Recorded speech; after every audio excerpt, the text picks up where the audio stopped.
بسم الله الرحمن الرحيم اقرأ باسم ربك الذي خلق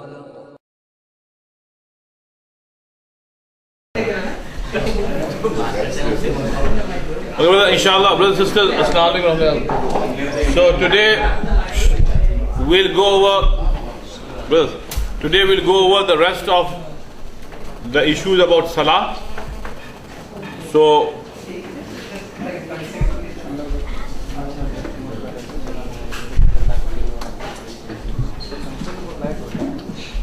actually in our Desi culture we come late.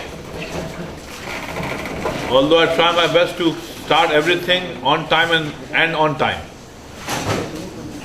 But our Desi culture is such that we are used to of coming late. So alhamdulillah, you people are here, mashallah. You are on time, but then the rest of the late Latif. So let's go over the ruling. What we did was that we talked about wajibat, mandatory things, fara'id and wajibat. And then we also went over we went over the ruling of sajda sahl. Now here are sunnah. Okay? If everybody can be seated, so we go over the sunnah. Now last week I mentioned to you that there are two kinds of sunnah. Sunnah and sunnah muakkada. Okay? So remember, our discussion would be only within Salah topic. We will not go beyond other things, beyond Salah to other things. Otherwise, Sunnah, there's thousands of Sunnah. So we will confine ourselves to Salah only. For example, I told you that there are 12 rak'ahs of Salah which are Sunnah muakkada. Each day. Right? So those are Sunnah muakkada. And then there are plain Sunnah. Now, plain Sunnah means that they are not Sunnah muakkada. If you pray, you will be rewarded. But if you do not pray, you will not be criticized, or Allah will not punish you for that. But those 12 rak'ahs which are Sunnah muakkada, if a person will deliberately skip, right, then that is called Tariq Sunnah. That this person is discarding Sunnah. Now, once in a while it's okay if you have a valid reason. But you say, it's just Sunnah, it's not Fard, Habisab, it's okay, Like these kids these days, they just pray Salah and boom, they go out. And Sunnah, they have this Sunnah, alhamdulillah, I prayed for. In many Muslim countries, you will see this, that people come, they pray Fard, and they leave. But alhamdulillah, Fard, alhamdulillah. Alhamdulillah. The same Allah, the same Rasulullah told us to pray these rakat of Sunnah. There's a Sunnah at home. Yeah, if you pray Sunnah at home, subhanallah, it is good. It is good. I mean, if you can pray Sunnah Salah at home, that is better than praying Salah in the Masjid. Remember, the first Salah should be prayed in the Masjid. The rest of the Salah should be prayed at home. But if you fear that, I might forget or I'll get busy at home, so let me pray here. So nowadays, I would highly recommend you to pray all the Salah at the Masjid.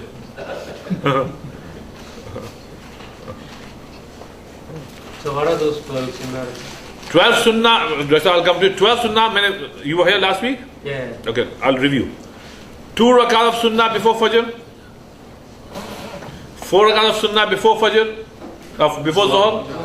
2 rakat of Sunnah after Zohar. 2 rakat of Sunnah after Maghrib. And 2 rakat of Sunnah after Isha. Asr many? 12. So we have Sunnah muakkada. Right? And remember that the definition of Sunnah muakkada is that Rasulullah do not used to skip them. He used to pray them and then he used to emphasize upon them. So if you skip Sunnah, right, you will be called Tariq Sunnah. Yes, of course, If there are some genuine reason, like you have to catch a flight, you have time only to pray first, subhanallah, no problem. But if you are at home, you have time, but still you decide not to pray, and you look down upon, then, that is the biggest sin. If you look down upon it, it's just sunnah muakkada, that's wrong. Ji, Doctor. Right.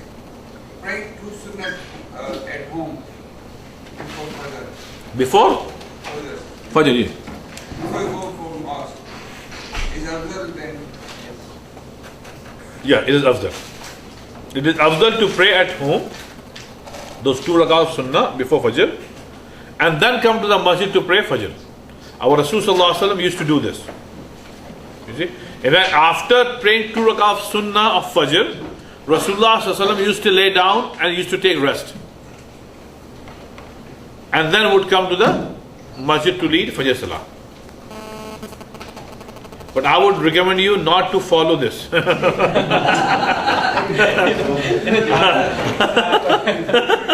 You'll go to sleep. Rasulullah had control.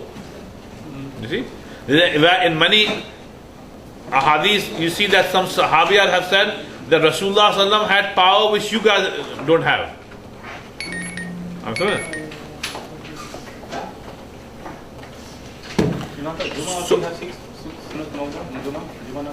Juma Salah. In Juma Salah, same. Remember, in Juma Salah, things are different.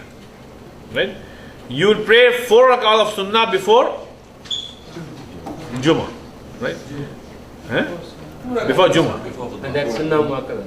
Yeah, before khutbah. Before khutbah, yes. And then 2 rak'ahs of Juma. Then after that, 4 rak'ahs of sunnah and then 2 rak'ahs. Or you can do this, after Juma Salah, pray 2 rak'ahs of sunnah and then 4 rak'ahs of sunnah. Or 4 rak'ahs of sunnah and then 2 rak'ahs of sunnah. So both are sunnah muakkada? Sunnah muakkada after that. So that Yeah. Yeah. Yeah. Actually, on Juma, the first 4 rak'ahs are not sunnah muakkada. It's just other way. There was one more. Yeah, let me tell you something about Zuhr Salah. Let's say, brother, you came to the masjid, to Jama Masjid or any other masjid, or let's say Jama because you know that we pray at 1:45, so that's a local masjid, let's say.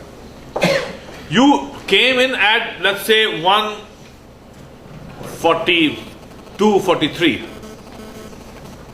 and you know that we start Salah on time. So you came here, now you know that you cannot pray 4 rak'ahs in 2 minutes. Maybe some of you can, but don't try. In 4 rak'ahs, you should take at least 4 to 5 minutes. Okay? So what you should do is, instead of praying 4 rak'ahs in a hurry, don't do this. Pray 2 rak'ahs only. Okay? But with khushu and khudu. Take your time. Then what you do is, after Zuhr Salah, pray 2 rak'ahs that you missed from before, and then 2 rak'ahs of sunnah muakkada. Yeah. Because the 2 rak'ahs that you missed before Zuhr Salah, right, you can pray after Fard Salah. 2 and 2, 4.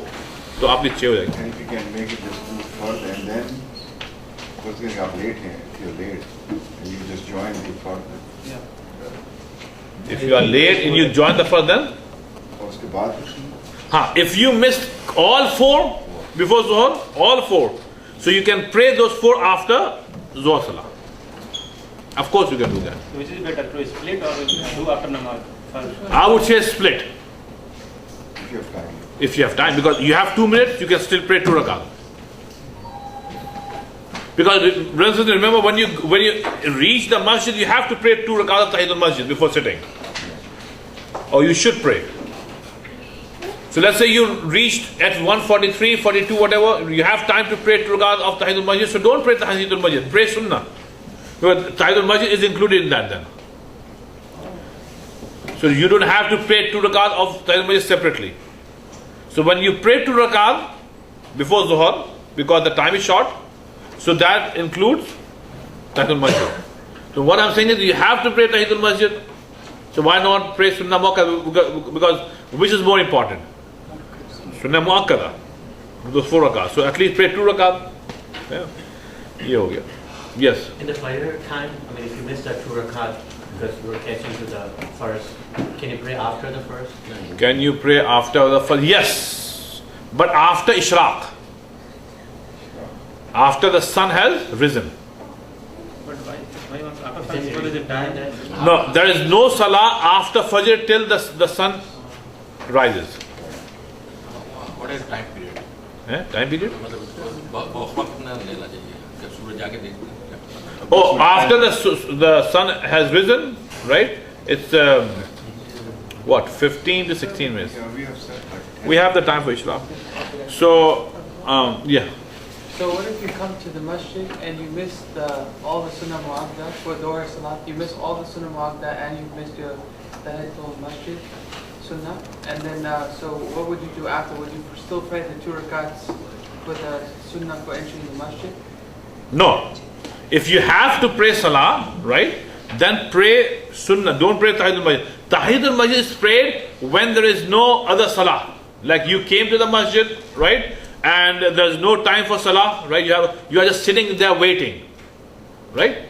So then you have to pray Tahiyatul Masjid first. Well, you can't as nafil, right? Nafil is nafil, but Sunnah Muakkada you will get preference over nafil. But if you miss the sunnah mu'adda and then you just pray the Fajr with Jamaat, then would you do the nafil after, or Yeah, would you just pray? nafil you can pray anytime, no problem. Any, ठीक है? तो ये होगा Sunnah Muakkada, ठीक है? It's called Tariq Sunnah. If you look down upon Sunnah, you are called Tariq Sunnah. It's called not Tariq. Tariq Sunnah.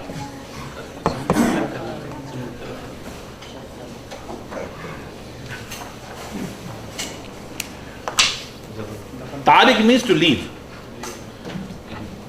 Tariq, what does Tariq means? وَالسَّمَاءِ وَالطَّارِقِ وَمَا أَدْرَاكَ مَا الطَّارِقُ النَّجْمُ الثَّاقِبُ. Ya Allah have said Tariq means an-najmu thaqib, star that is shining. The other meaning of a Tariq is a guest that comes late night. That's the other meaning. But in the Quran when Allah says وَالسَّمَاءِ وَالطَّارِقِ وَمَا أَدْرَاكَ مَا الطَّارِقُ, that means a star that is shining. But here Tariq, this is why Tajweed is important. Taraka means to leave. आपने उसने तर्क कर दिया. तो Tariq means to leave. तो क्या बात? हाँ, the Hadith Sharif is, brother, Rasulullah said, فَمَنْ رَغِبَ عَنْ سُنَّتِي فَلَيْسَ مِنِّي. The person who will look down upon my sunnah, he is not one among us. Yeah. So for example, say, an-nikahu min sunnati. Nikah is one of my sunnah. One of my sunnah. An-nikah sunnah. Faman raghiba an sunnati. And a person who will look down upon my sunnah, then falaysa minni. He is not one among us. Very strong hadith. Very strong hadith. So every sunnah is important. Remember these categories of sunnah, sunnah muakkada, these are fiqhi terms. Islamic law terms, right? And brother, in love there is no rules. If you love Rasulullah sallam, there should not be, but Rasulullah have done it, I'm going to do it. These are laws. We need to know the laws with sunnah. But an act Rasulullah have done, you should do it. So Rasulullah said, an-nikahu min sunnati. Nikah is my sunnah. فَمَنْ رَغِبَ عَنْ سُنَّتِي. I have a question. The thing is that there are a couple of things about Salah. Yeah, take the history. 50 Salahs, then for 10 and 5. And Hazrat Musa was asking Muhammad Sallallahu Alaihi Wasallam, go back, get some more concession.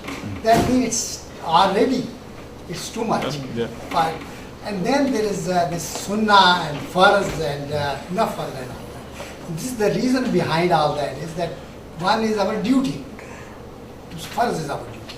We should pray. But Sunnah, whenever we can, we should. Otherwise not. And I think we should give this idea to the Ummah.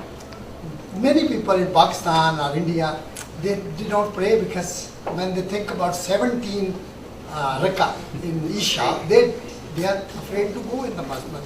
If you tell them, you just go in and pray 4, pray 2, or pray 4, it's easy to get the people, everybody to masjid. When we get old, like me, we have all the time. Then we cannot do that. You're right. We should encourage people to put less emphasis on sunnah and put more on fun. Yeah. I mean, I think what Nasir Bhai is saying is that people who are not praying Salah, right? If you tell them that, you have to pray, for example, Isha 17 Salah, 17 rakat of Salah, so those people might think it's too much. So at least call them towards fard at least. So that is fine. But this is the elementary level. Sorry? Yeah. So this is the elementary level. Right? At least come for fard. But a person, remember, cannot be in the elementary level all his life. So mashallah, one is da'wah. Call them towards salah, first salah. And then when a person will start coming, then he has to gain ilm, and later on he will know sunnah and all that. But if you tell a person, no, you have to pray 17 rakah or you go to Jahannam, that is wrong. So bhai, come pray first salah, and then gradually he will learn. Isme main waqia batau. I think I have told you this. There are people who have round khopri and some have chakor khopri. So there was one person who never used to pray salah. You see? Just never pray salah. And I think I told you so. And the reason was that he will not make wudu. He said, the problem is wudu, I don't want to make wudu. Okay. So one day one scholar said to him, okay, pray salah without wudu. So people were surprised by without wudu. Rasulullah said, there is no salah without tuhur, without wudu. So how? But this scholar said to him, pray salah without wudu. So people were surprised. So the scholar said, shh, you guys do other work. Sometimes people interfere in the job of the scholar. Ye kyun kaha? Well, you do that.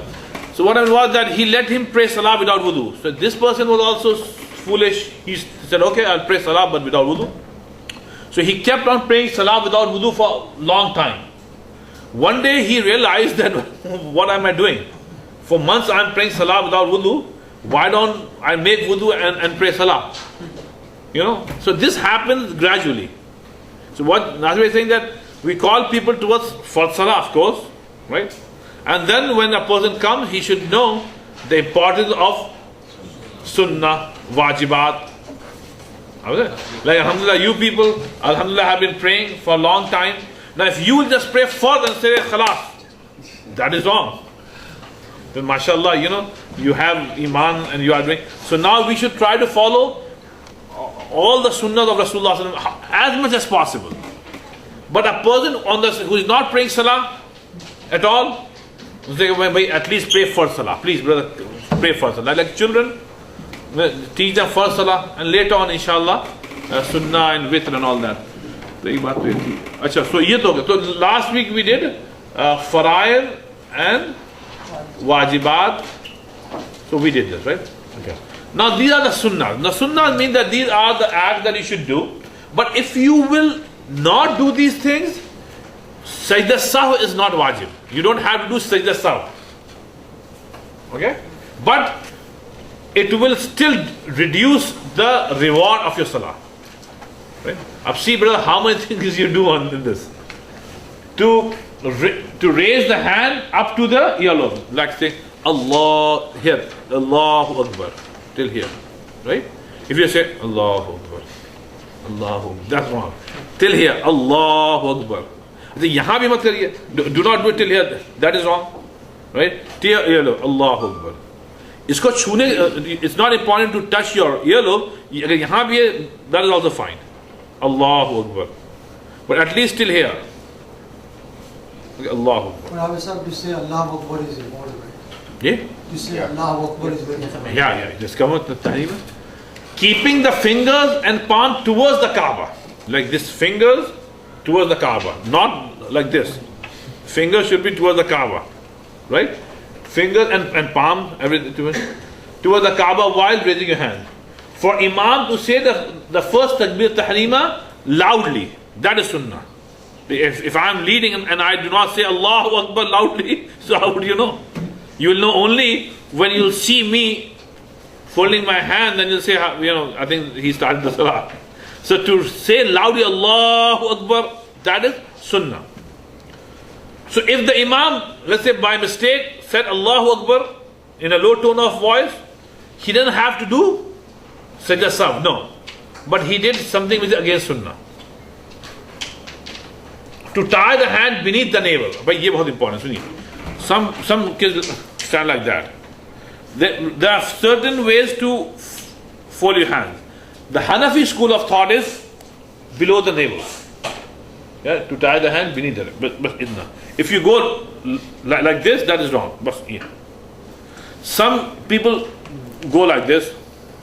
That is according to Imam Shafi'i. Imam Malik says don't fold your hand at all.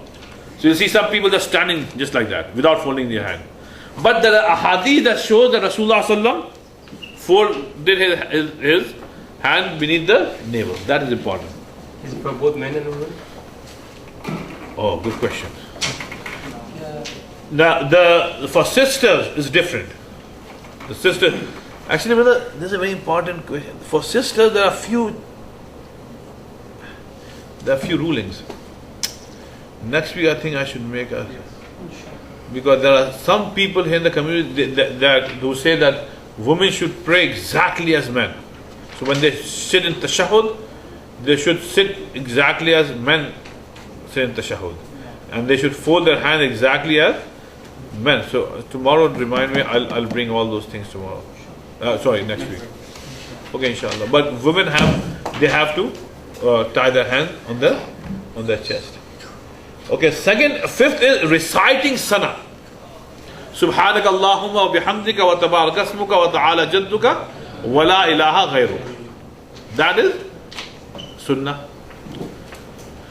Now the alternative of this is قُلْ إِنَّ صَلَاتِي وَنُسُكِي وَمَحْيَايَ وَمَمَاتِي لِلَّهِ رَبِّ الْعَالَمِينَ لَا شَرِيكَ لَهُ وَبِذَلِكَ أُمِرْتُ وَأَنَا أَوَّلُ الْمُسْلِمِينَ.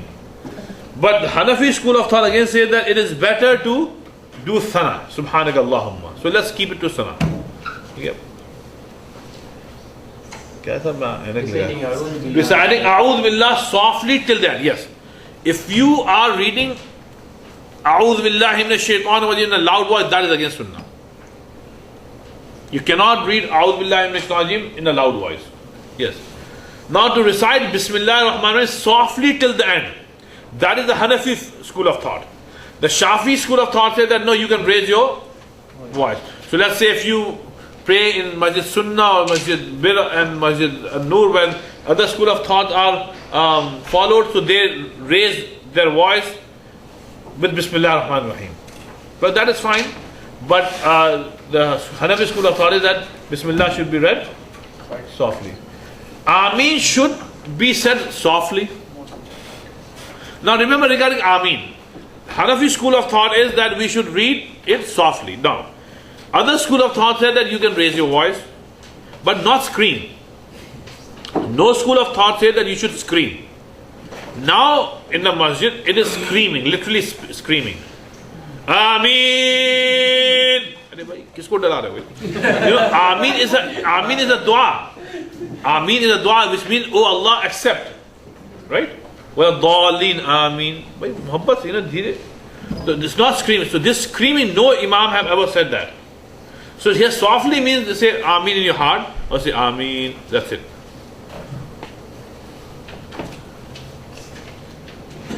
It's just like brother, I told you about salam. If somebody says salam to you, you don't have to scream, Wa alaikum assalam. That's wrong. In US it has become a culture. If the speaker comes to the guy and says, Assalamu alaikum wa rahmatullahi wa people say, Wa alaikum assalam. I didn't hear you. Scream like crazy. Wa alaikum assalam. The whole crowd is screaming. What is this? No. Wait, you said salam, people gave jawab, khatam, aage balo. Like, no, I didn't hear you 3 times. Like, 3 times. I didn't hear you. So that is strange. So, Ameen is also a dua. You say, Ameen, oh Allah, accept. So it should be Sahih. Reciting only Surah Al-Fatiha in the last 2 rakat of Fard Salah. So if you forgot to recite Surah Al-Fatiha in the last 2 rakat, so you don't have to do Sajda Sahw. You can just do, it's okay, but yes. So sometimes my husband and I just stay together, and so should I say Amin or no? Yeah, you should say Amin. Yeah. No, not loudly. Softly? Yes, softly, yeah, softly. Loudly, no. Acha, yoga. Yes. Number 9. First is something, It is in Fard. In Sunnah, if you are praying Sunnah Salah, then you have to read Surah Fatiha and a Surah in each of the 4 rakats. Surah Fatiha and a Surah in each of the 4 rakats or 2 rakats, whatever you are praying in Sunnah Salah. In Fard, there is Surah Fatiha and a Surah in the first 2 rakats, and the 3rd and the 4th, it's only Surah Fatiha. But let's say if you stood up, right, and you are thinking about something, and then you went into ruku without reading Surah Fatiha, right, and then you realize later on, so there's no need to do Sajda Sahw, although it is not good to do so. Yes? If you have recited a surah after Surah Fatiha in the 3rd rakah. Oh, then you have to do Sajda Sahw. Saqib is asking that if you recited a surah after Surah Fatiha in the 3rd rakah, so then yes, you have to do Sajda Sahw because you did something which you are not supposed to do. Now reciting Masnoon Qiraat. Now what is Masnoon Qiraat? Remember, Masnoon Qiraat means that after Surah Fatiha, in the first 2 rakats, you have to read some ayat of Quran. Okay? That's called Masnoon Qiraat. Now what is the least amount of Qiraat? 3 ayat. So let's say, Inna Atinaka al-Kawthar, fasalli li rabbika wanhar, inna shaniyaka huwal abtar. These are 3 ayat. Now, Surah Kawthar is the shortest surah of Quran. So let's say if you read 1 ayah, which is that long, your salah is valid. Ayatul Kursi is 1 ayah. If you read Ayatul Kursi, it's bigger. But let's say if you read 1 ayah, which is that long, like 3 ayat of Surah Kawthar length, your salah is done. So you can read minimum 1 ayah, like for Surah Baqarah. Yeah. There's 1 ayah, can anybody tell me which is the lengthiest ayah of the Quran? Huh? Yeah, the 5th last ayah of Surah Baqarah. The 5th last ayah of Surah Baqarah is the lengthiest. Yeah, the whole page, 1 ayah. So if you decide to read that, so it's like 15 surahs of the size of the length of Surah Kawthar can fit in that 1 ayah. So Masnoon Qiraat means that you have to read at least that many ayahs that are the minimum. Now saying Allahu Akbar when going into ruku and sajda, that is sunnah. Holding knees in ruku with fingers widespread. देखिए साहब, इसको पकड़ना ऐसे. Don't just touch your knees. You should be holding your knees. That is sunnah, and your fingers should be spread. Reciting, क्या है सब ऐना की करनी? Tasbih in ruku for at least 3 times. That is sunnah. Subhan Rabbil Azim, Subhan Rabbil Azim, Subhan Rabbil Azim, and then yes. What are you saying, brother? I was asked, question was, when you're standing, some people feet flare to like 30 degrees when they're standing on the. Is that okay? Very valid question. Now, the brother is asking about the position of standing. Okay, how we should stand in salah. So, brother, the right thing is, although you'll see so many people doing it the other way. See, some people stand like this. More than everyone. I mean, literally, their feet are like this. It's like we. So that is wrong. That is not khushu and khudu. That is not the way Rasulullah understood. Just stretch, expanding your legs, The gymnastics. Huh? Gymnastics. Yeah, gymnastics. No, you should be standing like normally, like without spreading your legs, just like that, right? Yeah, and the toes of your leg should be facing the qibla. Yeah, some people like flare like 30. Yeah, I know. The big phadda in our masjid somewhere. Because you see, some people just keep, and if you try to, and their point is that they want their feet to touch your feet, both with people who are on the right and the left, right? So let's say you are in the middle, right? And so you want to spread your leg in such a way that your right leg is touching the guy's leg on the right and the left on the left. So this causes sometimes uneasiness to people who are not used to it. Because if somebody's skin is touching your skin, you don't feel comfortable. So many a time people say, brother, please do not do this. So they say, no, we have to do it. That is kind of wrong. So you should be standing in your normal position, like you generally would stand, right? And just pray that way. The toe should be pointing towards the qibla, yes. And I've seen, including I used to do that too. My toe would be like this and not pointing to the qibla. No. That is not. Your toes would be like this. Yeah. It should be like this. It would be like, it's like that. Yes, brother. When you go to like Masjid al-Bi or like a Shafi'i Masjid, is that a part of the Masjid that you have to touch the I have not read that. I have not read anywhere. The way they do I don't know where, no Imam have said that, but I don't know some of them, from where did they get. I did try to see the hadith and the fiqh of Shafi'i and others. I have not come across any hadith. But I the know. shoulder should be touching. Yeah, the shoulder should be touching. Yes. So the gap should Yeah, your shoulders will not touch. If you are like that, there'll be like, you see this gap, and it does not look good as well. Brother, look at this. A person who is praying salah like this, right? Now you'll see khushu and khudu in him, at least outwardly. You'll see that khushu and khudu, right? His eyes are down, and he's standing like a normal human being. And now this is another position. Like that, literally like that. I'm not exaggerating. You see, like that. So that doesn't look good either. Yes. I learned that you were supposed to keep a palm's length distance between your 2 feet when you're standing down. Is that correct? Just to verify. Normal जैसे तुम खड़े होते ना, like just stand like that. Okay. Can we ask can you announce sometime at least don't wiggle your toes when you are touching the other?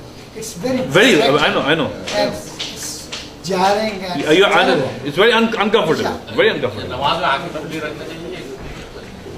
Eyes should be open. In salah, your eyes do not close your eyes in salah, brothers and sisters. Remember that.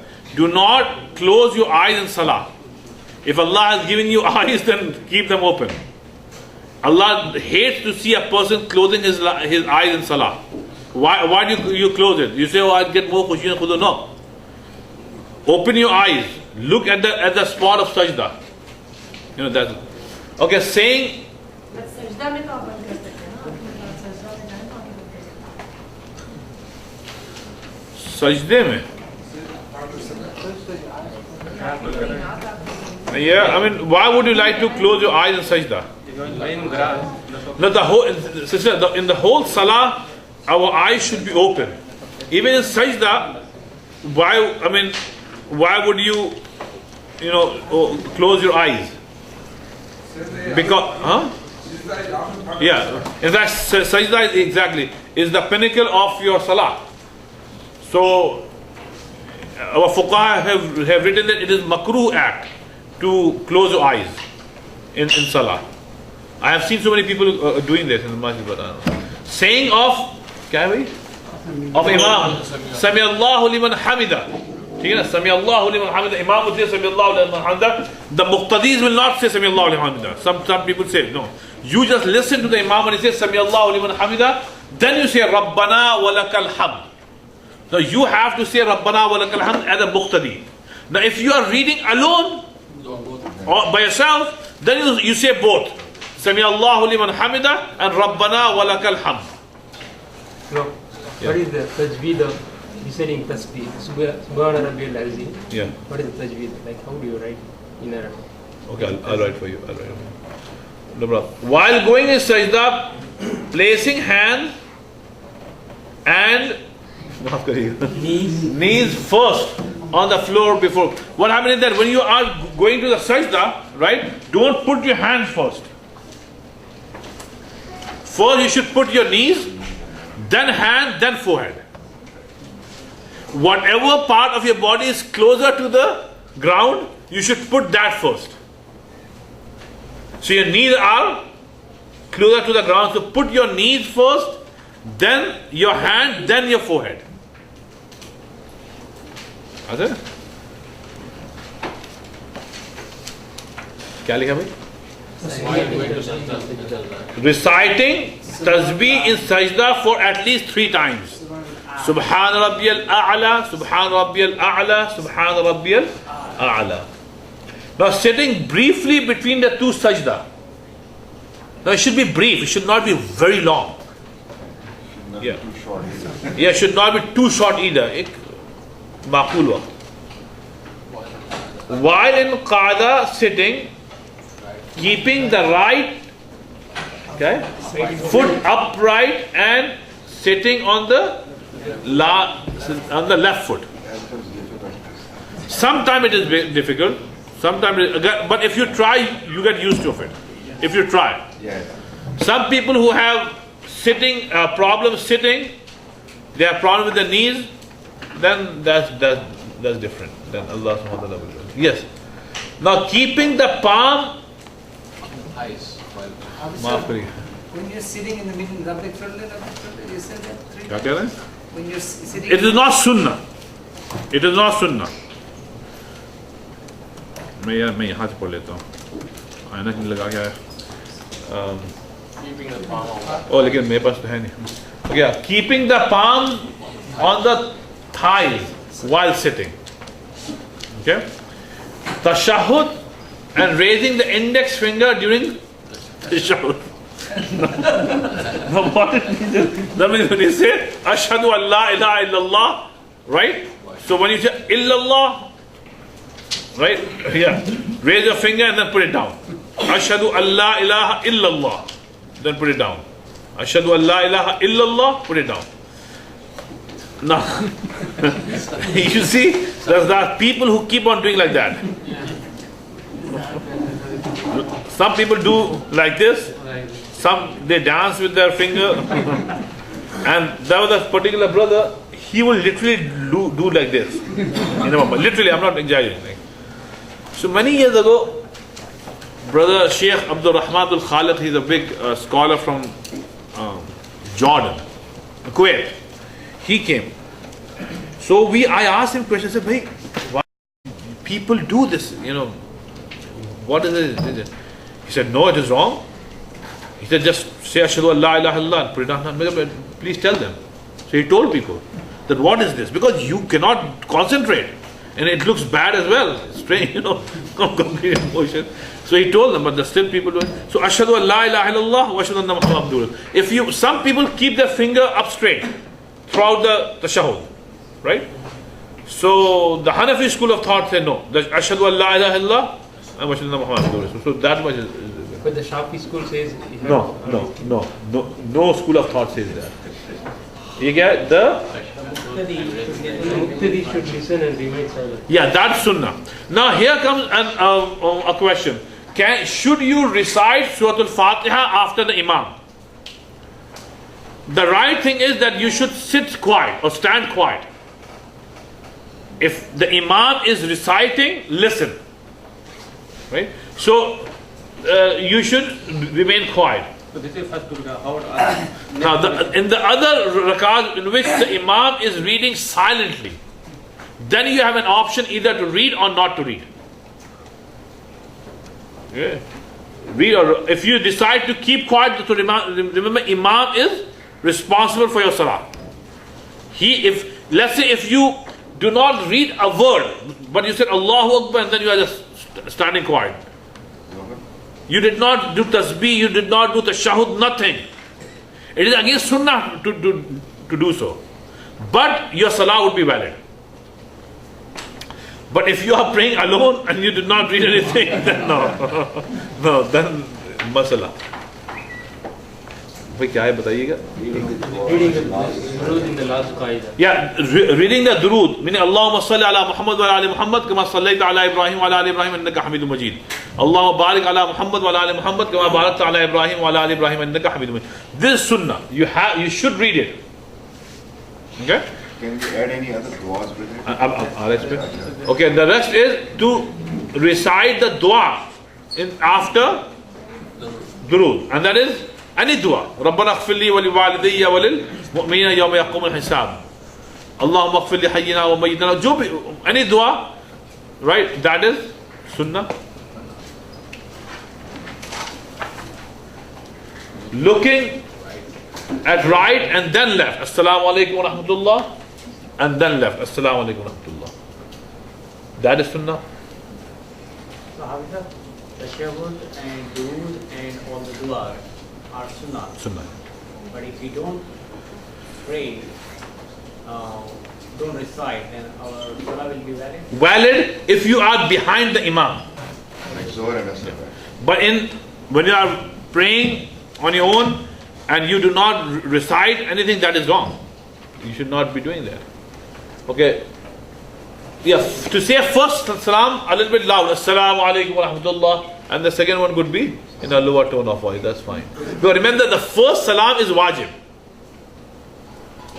The first salam is wajib. So you Sir, this question, again, I'm sorry to No. repeat this. At-Tahiyyat is the only thing which is fard. And Durood and Dua is not fard. No. It's sunnah, Sunnah, right? yeah. So you just said At-Tahiyyat and you Yeah, now if want still your salah is okay. Okay. Salah is okay. Okay. Yeah. But again, as I said, the definition of sunnah is that you should not be doing it. Actually.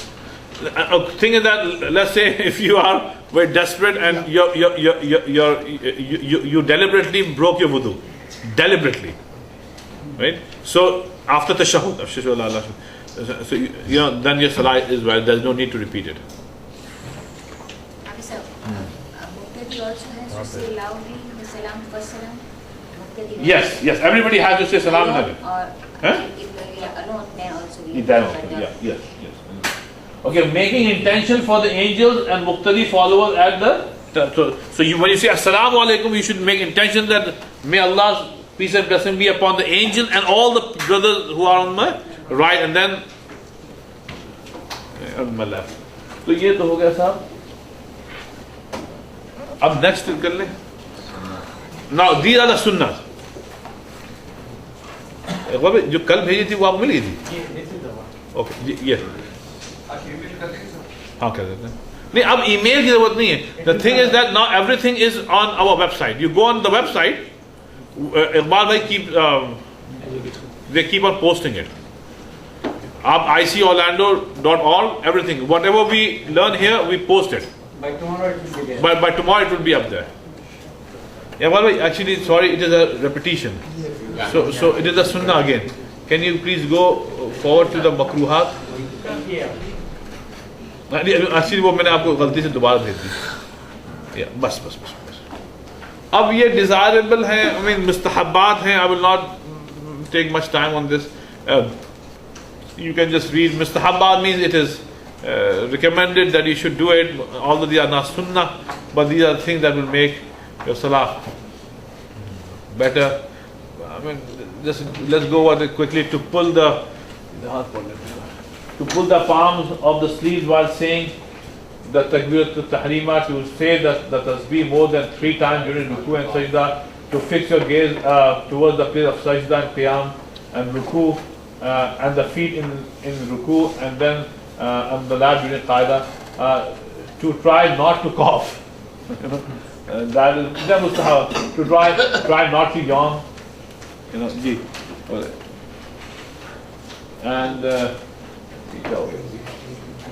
to play with the no, these are makruh. No, these are important. we should know the makruhat. What are the things? Now, makruhat means that if you do those actions, you are losing on your reward.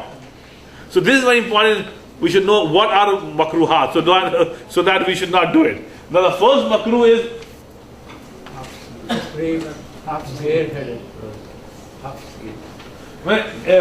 praying in half. For men to pray in half sleep, it is makruh. Your salah would be done. You know, the salah was done, but it is makruh to do so.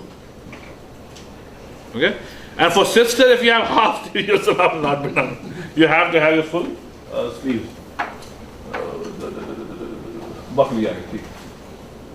To play with you. Okay, without topi, without kufi. Now remember, without kufi, you're making your salah makruh. Now this is not Hanafi school of thought. All school of thought say so. All schools of thought, even Salafis also say so. But lately, in this century, a new trend have started, and that is people deliberately don't put on kufi. They say, Ya Allah, Allah Kareem, no problem. That is makruh. That is makruh. Because Rasulullah never prayed salah without covering his head. Okay? So why don't just put on a kufi and do it? Also, Rasulullah used to go around not in the bazaar or without covering his head. Yeah. Did he go do that? Without? No, without doing. He was always. He would always cover his head. Sometimes with kufi, sometimes with amama. So, to play with the clothes or the body during salah, praying in clothes in which people already do not go out. Brother, this is very important. Many of people come to the masjid in really horrible clothes. One brother deliberately come only in banyan. He's literally in banyan. He did not put like a t-shirt, banyan. You see him. Eh? Some mistake. Yeah. They come right away from the field, cricket field. To dust the floor with one's hand to prevent the soiling of clothes. So, don't do this when you are praying salah. Cleaning. You should have cleaned the place of sajda before salah. In salah, no cleaning. There is something. Yes, something is harmful or najis, of course you have to do. But just to clean, why that's not right? Praying when one has the urge to urinate, meaning Rasulullah have told us that if there's an urge to go to the restroom, go to the restroom first, then pray salah. Even if you have to miss Jamaat, it's fine. You go and relieve yourself, then pray salah, because if you do not do so and you are praying salah, then your concentration would be somewhere else. So that is not good. Sheikh, if you miss the salah. Why do you say sheikh? Sheikh. It's like milkshake. But if you miss the salah, miss the Jama, but you get the same reward at Jama? Yeah. Because sometimes we rush to. No, don't rush. That's the thing. If you have to go to the restroom, go to the restroom, relieve yourself and pray salah. Because if once you are in the masjid, right, you get the reward of praying salah with Jamaat. So do not rush, right?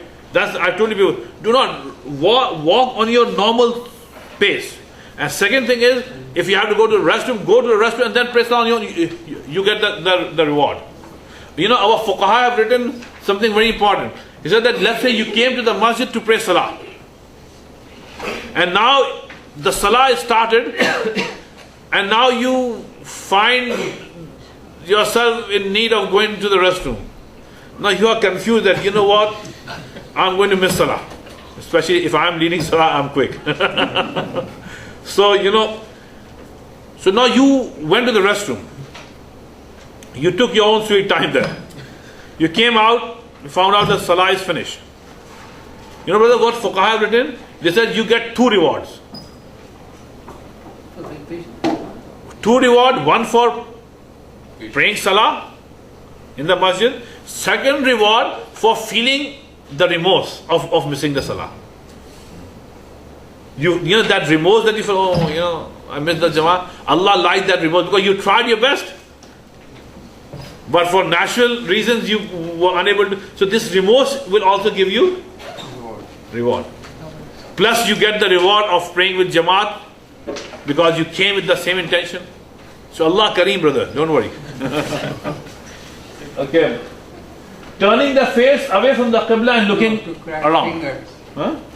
Yeah, to crack fingers or putting the fingers of one hand into the other. You are praying Salah and you are doing like this and cracking fingers. Salah, that is makruh. That is makruh. Turning the face away from the Qibla. Like you are praying Salah and this is the Qibla and you are praying like that. That is makruh. For men to rest both arms and wrists on the ground during sajda. It is makruh, meaning if your elbows are also touching the ground, for men, it is wrong. Not for women. We'll talk about women's salat next week, inshallah. I'll prepare something.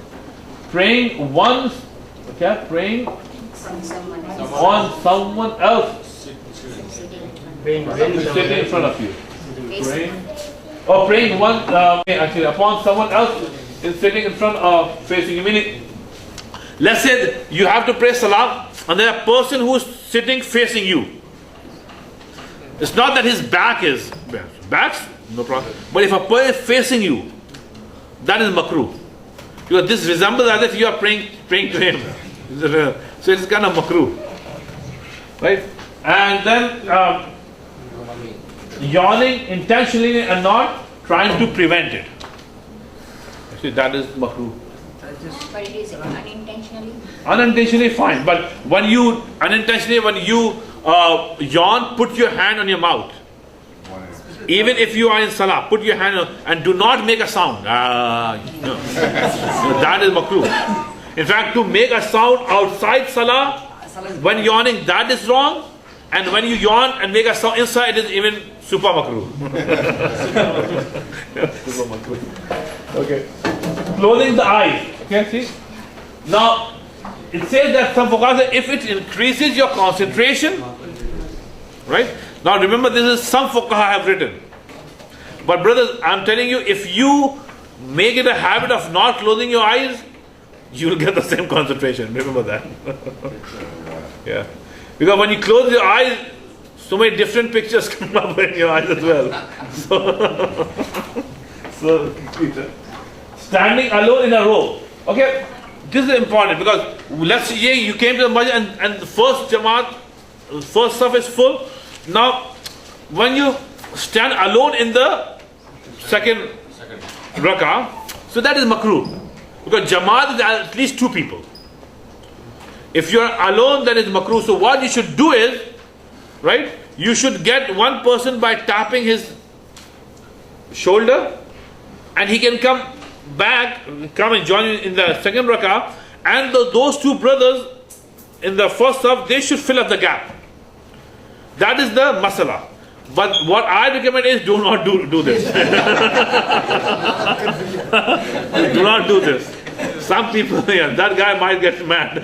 Start right behind the Imam. Yeah. So just, inshallah, Allah will reward you because, the level of ilm is so low. If you tap somebody's shoulder, he'll get mad. So just stand behind alone and wait for, inshallah, make dua that somebody comes and joins you. Yes. What's wrong with yawning?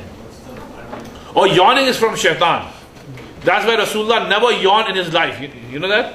Yes. Rasulullah never yawned even for once in his life. Never. Because Rasulullah said, yawning is from shaitan. Because shaitan said, oh Allah,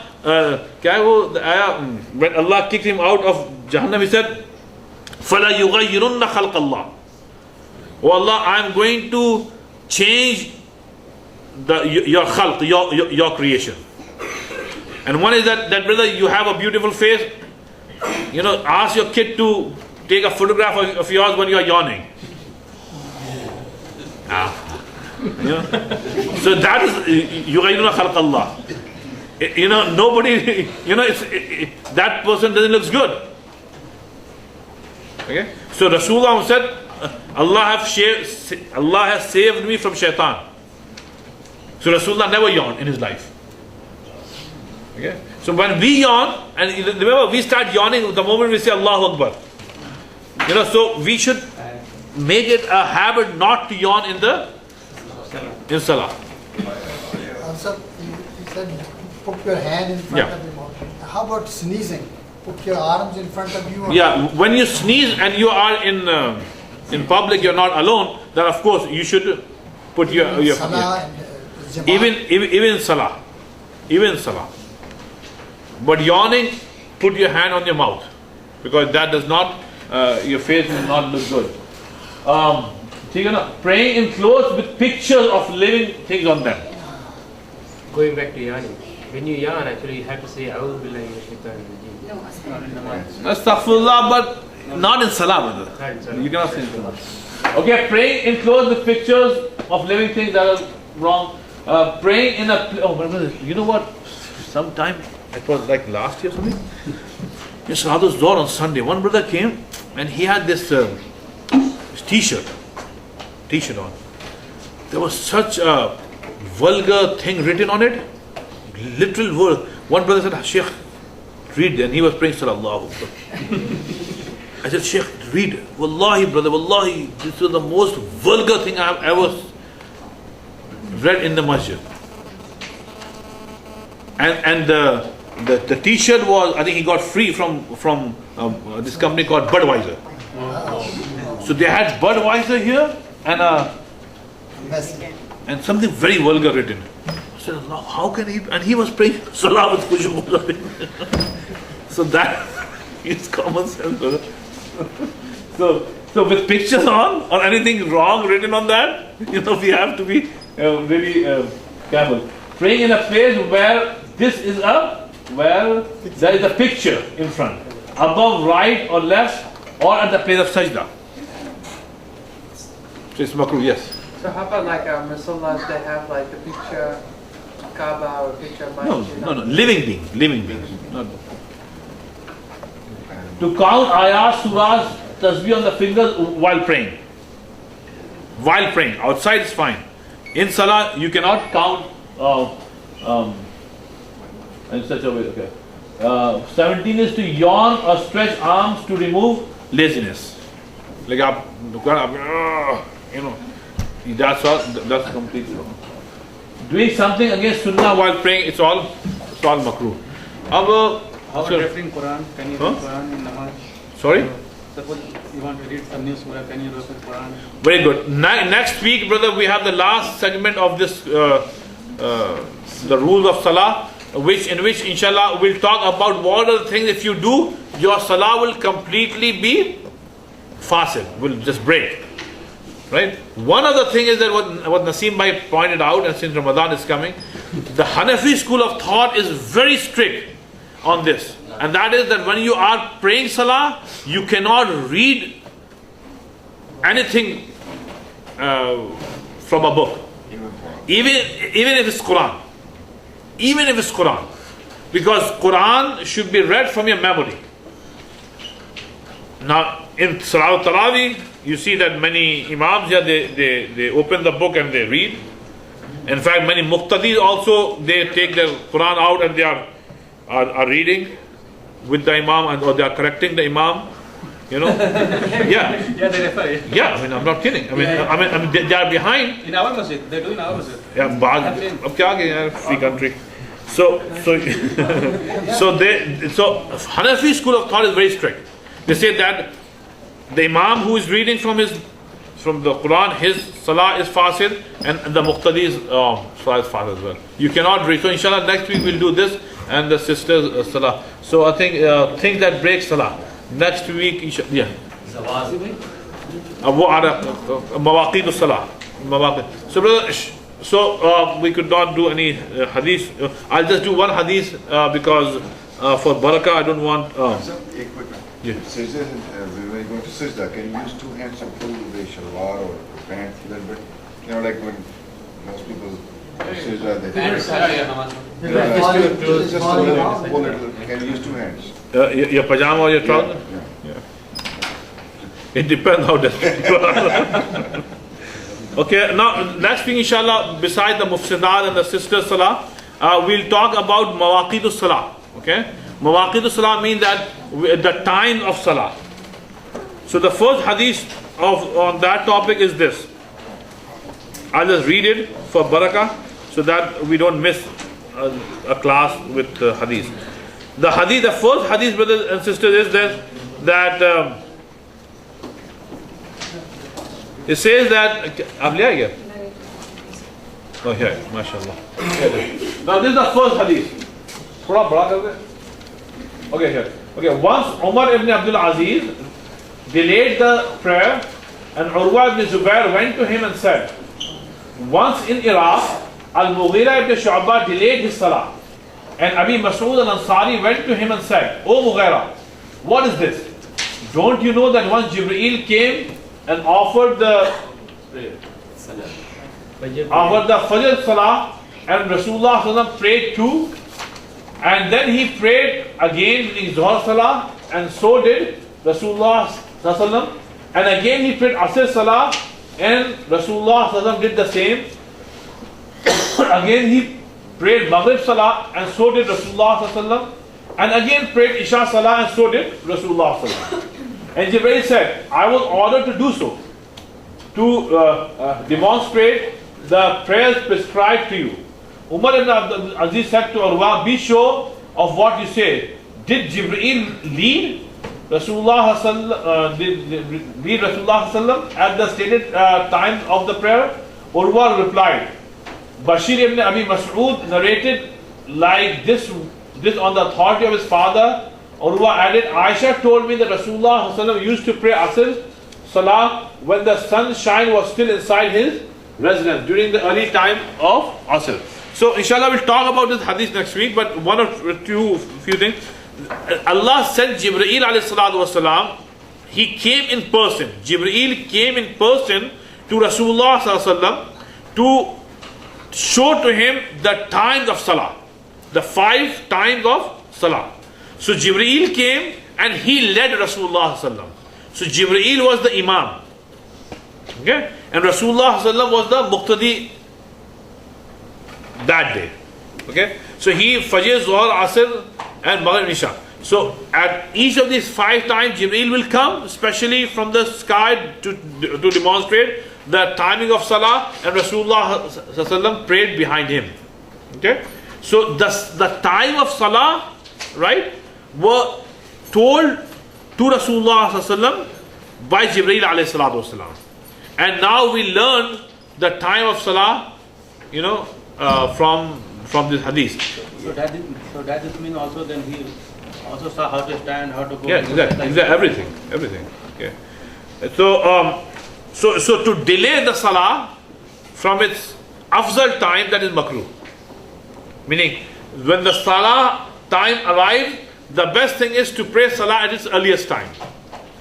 Okay. Now to delay it deliberately out of laziness, that is wrong.